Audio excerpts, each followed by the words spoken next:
Good morning, everybody. My name is Amber Gunst. I'm the CEO of Austin Technology Council, and we're very pleased to be working with Pace Technology on this program. And this morning, it's my pleasure to introduce Alex Siegler, who is the head of alliances with Pace Technology. Alex. Thanks, Amber. Great to be back and excited to have some really awesome guests with us on this virtual roundtable today. I am Alex Siegler, head of Place Technology's Alliances team, and Place Technology, for those who are unfamiliar, is a Salesforce FP&A platform. So it enables small businesses to run their financial planning and analysis with data coming from their accounting system into Salesforce, where they can visualize their cash flow in the future and make better business decisions faster. Today, we're joined by Greg Symons, who's the president of Blueprint Advisory, which is a Salesforce product development outsourcing firm. They are a customer and a partner to Place Technology. We're also joined by Cole Conroy, who is the CEO of RoyCon, which is also a Salesforce consulting firm and a partner and customer of Place Technology. So Greg and Cole, thanks for being with us. Thanks for having us. Thanks for having us. All right. Well, we've got a pretty interesting topic today and one that we're all obviously pretty invested in, which is Salesforce and doing your financial planning and analysis inside Salesforce. So let's kick it off. Cole, we've got a question here. So for many CEOs and founders who hear the word Salesforce, they automatically think customer relationship management or CRM, but they don't think of it as really like a financial planning tool. So can you talk to us a little bit about the ways that you're handling your financial planning as a CEO inside Salesforce? Yeah, sure thing. And so like you had mentioned, most companies, when they're looking at adopting Salesforce, they're thinking leads, accounts, contacts, and opportunities. So focusing on the sales side of the fence, which is fantastic. However, when it comes to measuring the overall financial health of your business, you also have to factor in a lot of additional factors such as your expenses, your overhead, your run rate, your burn rate, et cetera. So from our perspective, we've been using Salesforce for the better part of a decade, primarily on the sales side of the fence. And luckily for us, prior to COVID really settling in earlier this year, we started exploring FP&A inside of Salesforce, and we arrived at Place. So after utilizing PlaceCPM through Place Technology, we were able to pull in a lot of the expense data that is vital to the overall measuring of the financial health of our business, not only now, but also measuring that in the future. So we pull in a lot of the overhead, a lot of the expenses that greatly impact our projections for the coming quarters and coming years. And we measure that right in the CRM against our sales data, both our realized revenue as well as our projected revenue that is in our pipeline. And I can't tell you how much time that has saved us. And especially when measuring expenses versus projected revenue, how important that is during COVID. That has saved us not only a ton of time, but has also helped us avoid any potential pitfalls based on peaks and valleys. And unfortunately, during COVID, there's been more valleys than peaks. So it's been tremendously helpful here, just navigating these waters that are a little bit tumultuous, and make sure that we're keeping our eye on the bottom line, not only as it pertains to how we're running for the current month, but then also how we can look into future quarters and then into 2021 as well. Thanks, Cole. You know, our CEO here, Brandon, uses PlaceCPM, and you know he looks at it pretty often. And during these times of uncertainty, you know, he's told me that it helps him just get a better handle on the business in general. So it sounds like it's given you some of those same benefits, just in calming your nerves a little bit, even though knowing that it might be different than you projected, you know, say in January or February, you have that ability to relax and knowing that you're locking down some of those unknowns a little bit better. Without a doubt. Yeah. I mean, one of the benefits of Salesforce is that if I can't sleep on a Saturday night because I'm worried about the overall performance and the health of my company, I would pull up my Salesforce dashboard and I'd take a look at all my financial projections. And that's great, but that's only half of the equation. So if I'm projecting $250,000 in a given month, that could be fantastic if my overhead or else my burn rate is only $175,000. However, if my projected expenses, my burn rate for new hires, additional technology that we're implementing or something along those lines, if that's going to be in excess of that 250K, then I need to know that. And so by utilizing PlaceCPM, I'm not only able to have all my sales data at my fingertips at any point in time, 2 o'clock in the morning on a Saturday, for example, but I can also measure that against the expense and the overhead data that I have that I know that I'm on the hook for. And so then I can sleep a lot easier knowing like, hey, not only do I have X amount of revenue in the pipeline, but measuring that against my overhead, my expenses, that shows me exactly like how financially healthy and stable we're going to be next month, next quarter, next year, et cetera. So it's done a ton to ease a lot of the concerns that, I myself have as a business owner and a number of our clients also have as well. Certainly. Thanks. And so Greg, you're in a similar position. So I'd love to know, some of the ways that you're handling your FP&A inside Salesforce, obviously with PlaceCPM. Yeah, pretty similar to what Cole mentioned. I think just to expand on that a little bit is, the FP&A side of the business, it's something that every company does, large or small, right? However, the insight that they're able to get is often dependent on how savvy their financial professionals are. Myself personally, I'm not the most financially savvy professional out there, least of all within even my own company. So by being able to actually use a product that was designed with a multitude of end users in mind, it's enabled me to actually be much more effective in managing some of the planning, the analysis, and the budgeting. So aside from the revenue expenses, which is pretty standard, I also use it pretty robustly as it relates to forecasting out headcount or forecasting out resourcing needs whenever I have a new project that comes up. I'm also able to kind of turn it on its head a little bit and use it to help enable some of my customers whenever we're going to build a new product for them on the Salesforce platform, help them understand how we can forecast and realize ROI based on the product and the market that we're looking to penetrate. So it really has become a truly valuable tool for me. And we've seen a lot of growth over the last few months, which has been great. We're very humbled by that.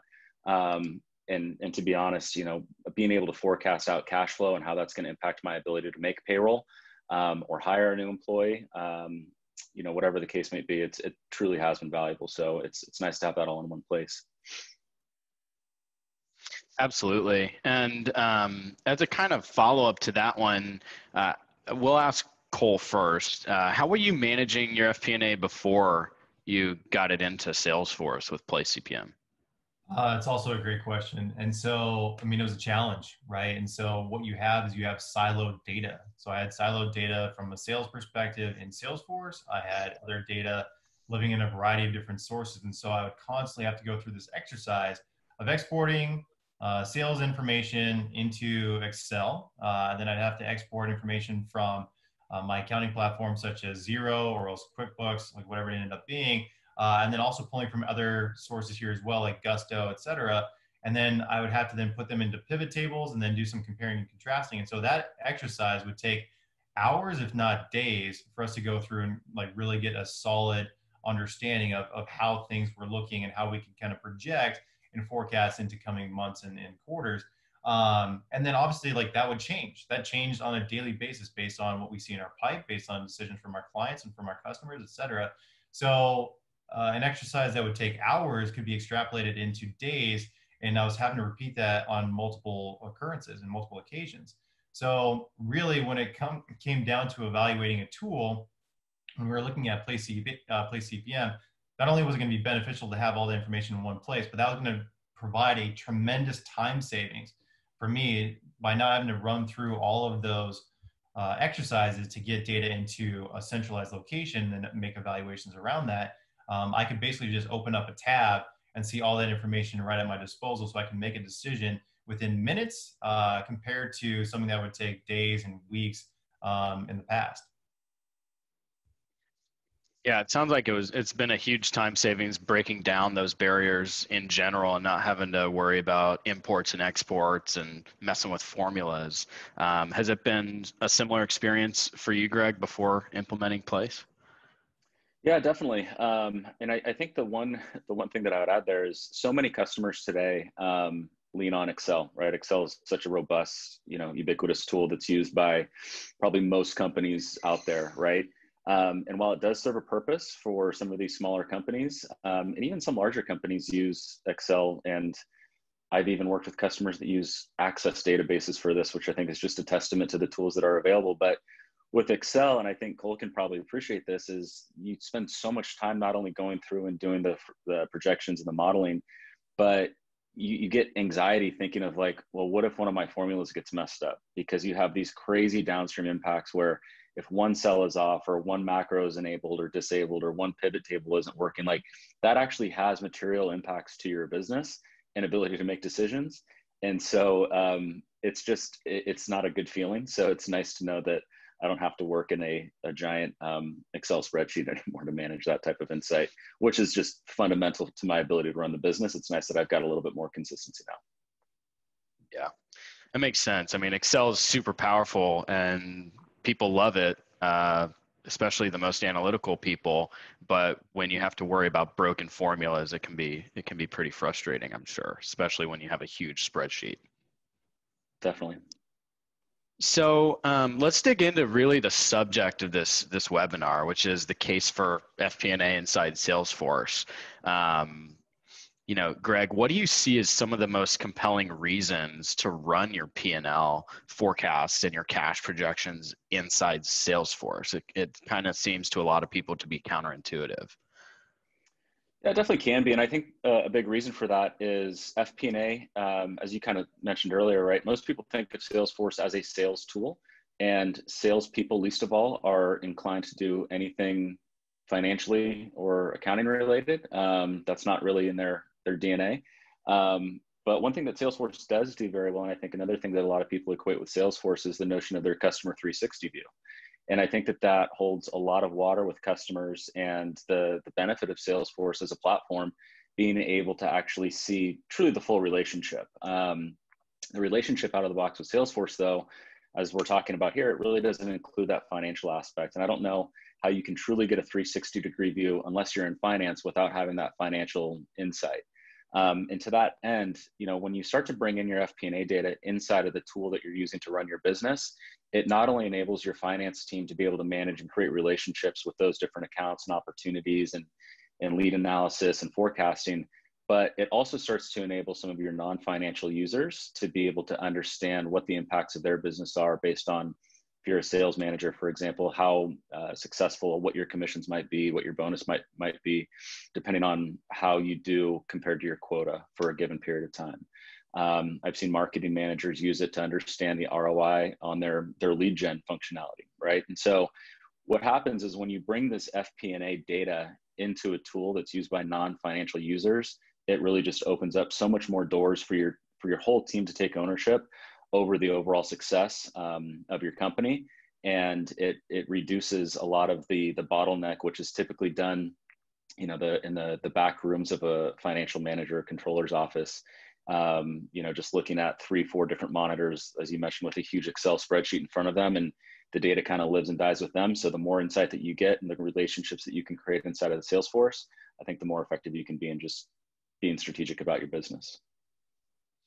Yeah, certainly. I mean, it's an interesting point, bringing non-financial users into the fold of finances, but that brings up another kind of barrier that I think some leadership teams have, regardless of the size of the company, which is giving access to financial data that could be pretty sensitive. So, how do you overcome that? What does Salesforce give you in terms of controls and permissions to obscure certain data that is sensitive to certain users? Yeah, it's nice. I mean, because of the beauty of Salesforce, right? You can use these third-party applications, and you can still leverage a lot of the what Salesforce has to offer in terms of security, whether it's permission sets or profiles that you want to create. I've seen customers, and even myself included, for example, I find a lot of value in enabling my sales team to enter and project and forecast revenue on potential opportunities. The other side of that coin, I'm not going to expose employee payroll data to my entire company, right? And so there's tools baked in not only to PlaceCPM to limit not only what people can see and what they can do, but for those that are hesitant about the confidentiality of a lot of that type of data, which of course there's going to be some, you can always fall back on some of those tools that exist natively out of Salesforce in terms of how to manage and view data.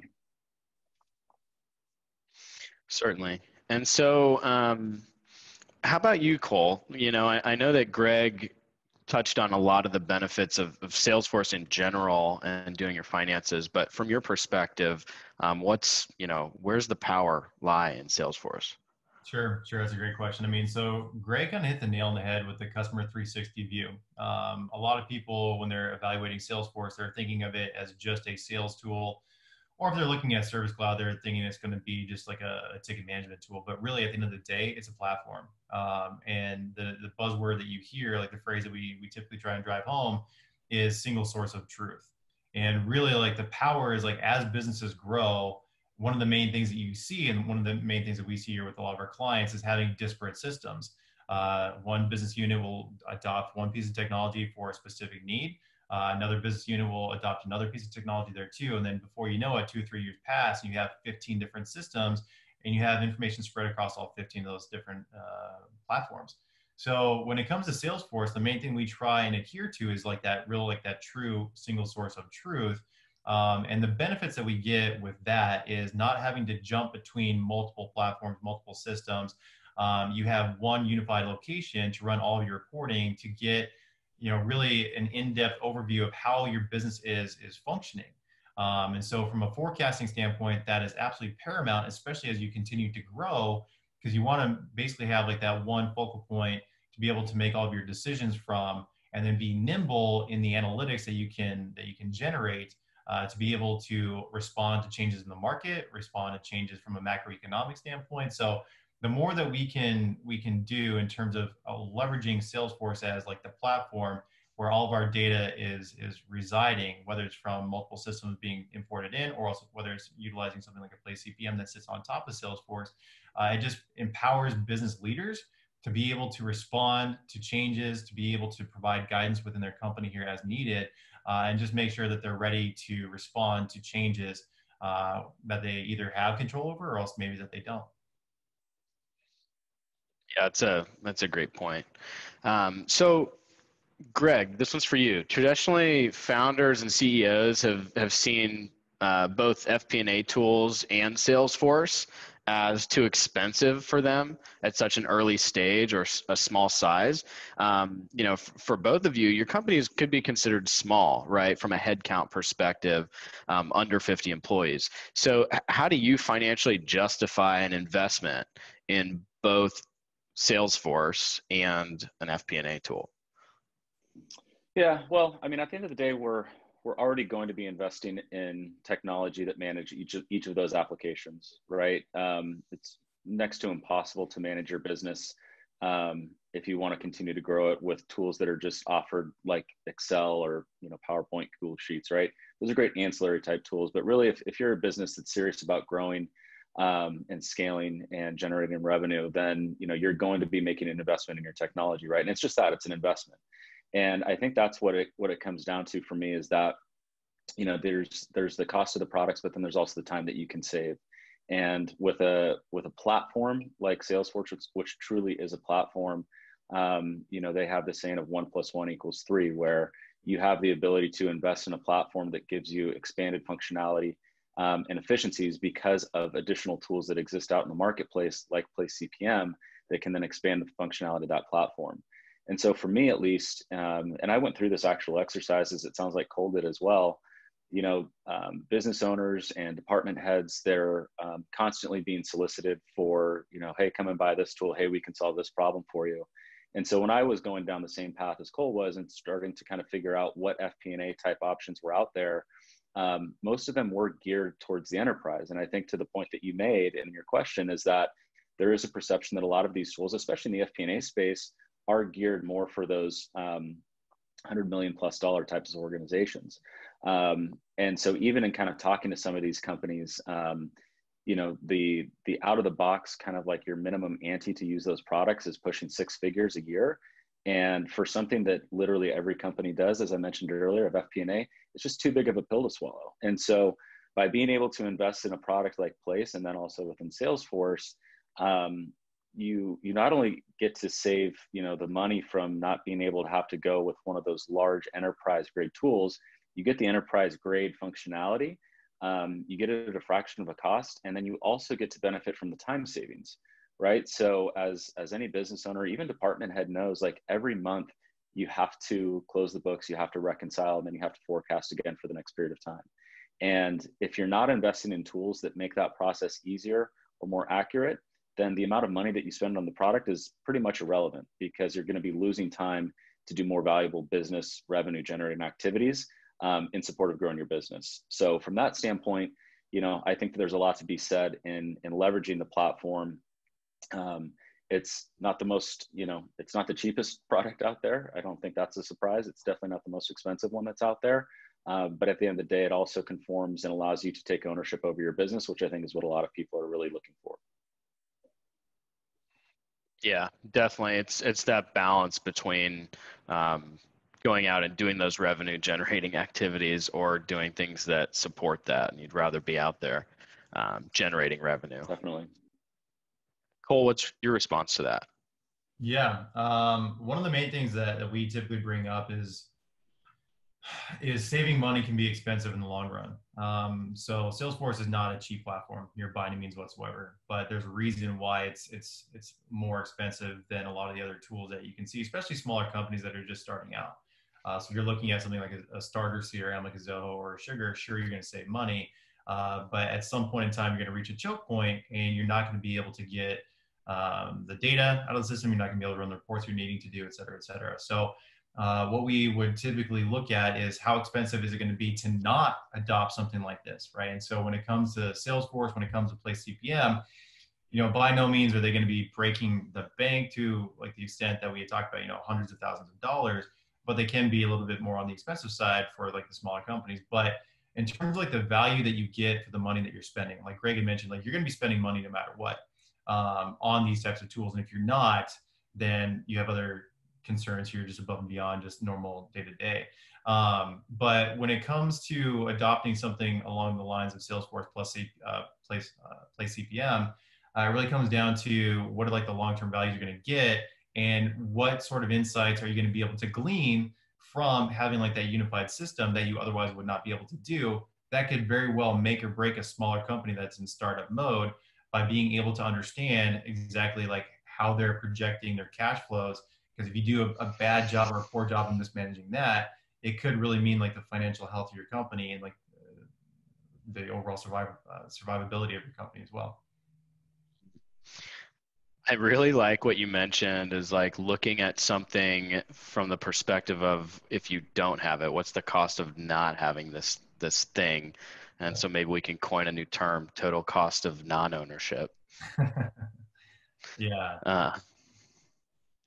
So, Greg, what advice would you give to other companies who are reluctant to invest in these types of solutions? Yeah, I think you kind of just said it, right? It's the opportunity cost. It's, you know, there's, I think that the comment that Cole just made, it's expensive to save money.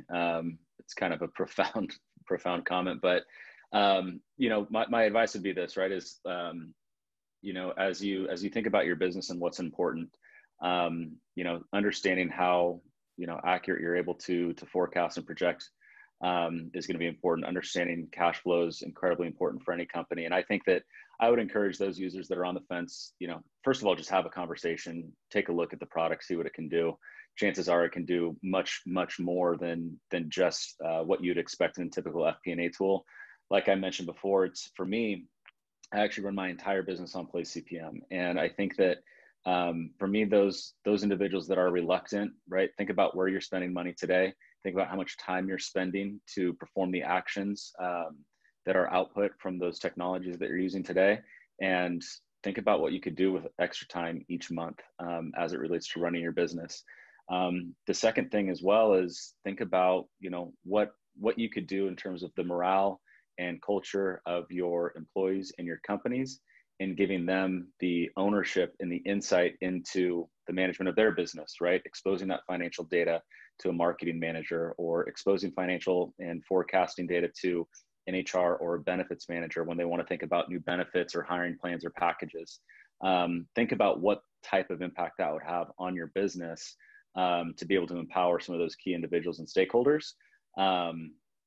And at the end of the day, you get a great tool that just continues to keep everything in one source of truth. You get it in one system, one less place to go. So I couldn't be happier with it. It truly is a backbone to our business, and it's been a very, very welcome tool. And I'm glad that, we've been able to work with Place over the last few months. It's been really great. Absolutely. It's been great working together, and we appreciate that, and the partnership as well. There's probably some objections that people typically have, and just I want to touch on one last one before we go, and it would be like a lot of companies who have Salesforce have a lot of custom objects and customizations, and both of your companies help with those types of things and proliferating that. So for those companies, Cole, who have a ton of customizations and custom objects, what would you say to those folks? Is this compatible with their organization in Salesforce? Yeah, that's a great question. So that was the first question that I had when it came to evaluating PlaceCPM was, we've customized the heck out of our Salesforce instance. Is it going to work with regards to the customizations that we've done? And the beauty of PlaceCPM is the fact that it's native to the Salesforce platform, so it's built on the platform itself. And so it really just comes down to leveraging a lot of the configuration tools that we have at our disposal to be able to work with regards to how our business is structured and how our Salesforce has been implemented to still arrive at that same value proposition and still allow for us to measure FP&A effectively within the environment. So we have data strewn throughout a number of objects in our environment. And I was really, really satisfied with how nimble PlaceCPM was in being able to accommodate not only custom objects, but other standard objects, CPQ, et cetera, and allowing for us to grab revenue and grab data from a variety of sources, but then also being able to also grab expenses from a variety of sources here as well. So without a doubt, it has far surpassed my expectations in terms of like the configurability and the customizations that we can accommodate when it comes to working with an org such as ours that has been evolving over 5 or 6 years, but still arriving at the ability to properly forecast and run reports against a lot of the FP&A data that is so vital. Great call. Well, that's awesome. I really appreciate both of you joining us today, Greg and Cole. Thanks so much. And thank you to ATC for hosting this webinar. We appreciate it as always. And thank you to the audience. So I'll let you take it from here, Amber.